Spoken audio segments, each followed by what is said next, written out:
Je me sens tellement bien ici que l'idée de rentrer ne me tente pas du tout. C'est une pensée partagée par de nombreuses personnes en vacances en Espagne.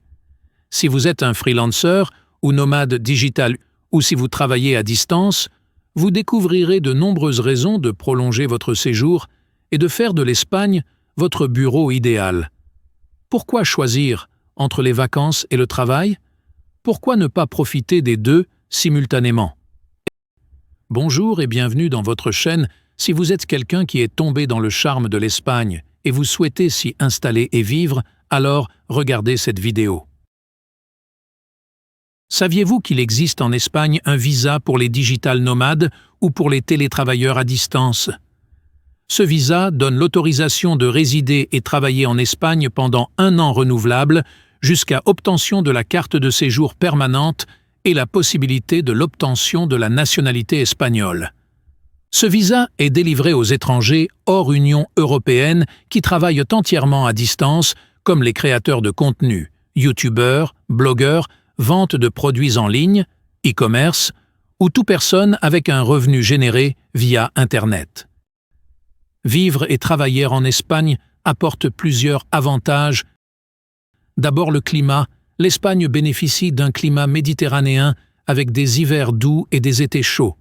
Cela crée un environnement propice à la productivité tout en offrant une qualité de vie agréable. Coût de la vie abordable.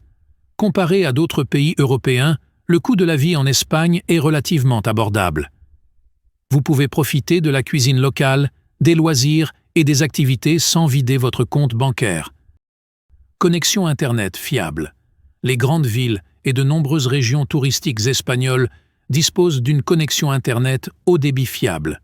Cela facilite le travail à distance et les communications en ligne. Culture accueillante. Les Espagnols sont connus pour leur chaleur et leur hospitalité. Vous vous sentirez bien accueilli et pourrez facilement vous intégrer dans la vie locale, créant ainsi un équilibre entre travail et détente. Fuseau horaire favorable. L'Espagne se trouve dans le fuseau horaire de l'Europe centrale, ce qui facilite la coordination avec des clients ou des collègues situés dans d'autres parties de l'Europe. Bureaux de coworking. De nombreuses villes espagnoles offrent des espaces de coworking bien équipés. Ces endroits permettent de travailler efficacement tout en favorisant les rencontres professionnelles. Alors, comment obtenir un visa de nomade digital en Espagne? Afin d'obtenir le visa digital nomade, il faudrait remplir certaines conditions. Être citoyen d'un pays en dehors de l'UE. Vous pourriez avoir à démontrer un revenu stable ou des moyens financiers suffisants pour subvenir à vos besoins tout en résidant en Espagne.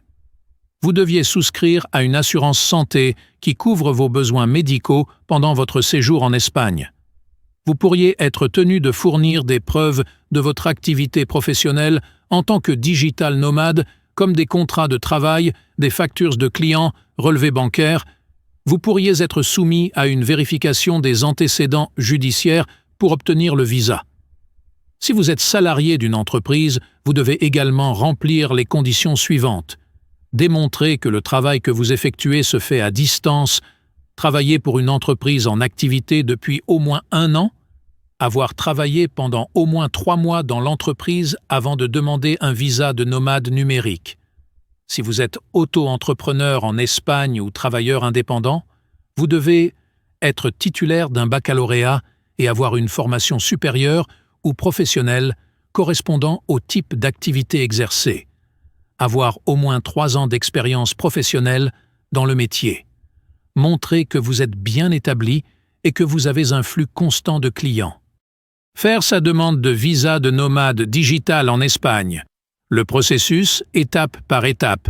Étape 1. Rassembler tous les documents nécessaires. La liste est disponible sur le site officiel du ministère des Affaires étrangères, de l'Union européenne et de la coopération. Voir le lien sur la zone de description. Étape 2. Prendre un rendez-vous à l'ambassade la plus proche de chez vous. Étape 3. Présentez-vous au rendez-vous avec tous vos documents. Votre passeport sera temporairement détenu par l'ambassade ou le consulat pendant qu'ils évaluent votre demande, et ils pourront également faire des copies ou vérifiez vos documents lors du rendez-vous. Étape 4. Récupérez votre passeport. Le délai de traitement varie généralement de 15 à 45 jours. Une fois approuvé, vous avez 1 mois pour aller chercher votre visa. Si votre candidature est refusée, ils vous en informeront par écrit et vous indiqueront les raisons du rejet. Si vous souhaitez soumettre des documents supplémentaires et faire appel de la décision, vous disposez d'1 mois pour le faire. Étape 5. Obtenez votre NIF et NIU. Vous avez besoin d'un NIU, numéro national d'identité, et d'un NIF, numéro fiscal, pour faire toutes les démarches administratives en Espagne, ouvrir un compte bancaire, louer un appartement. Une fois le processus terminé, vous êtes prêt à commencer à vivre votre rêve de digital nomade en Espagne. En résumé, l'Espagne offre un équilibre unique entre travail et plaisir, ce qui en fait une destination attrayante pour les travailleurs à distance. Profitez de cette opportunité pour allier efficacité professionnelle et qualité de vie exceptionnelle. Nous vous remercions d'avoir regardé cette vidéo.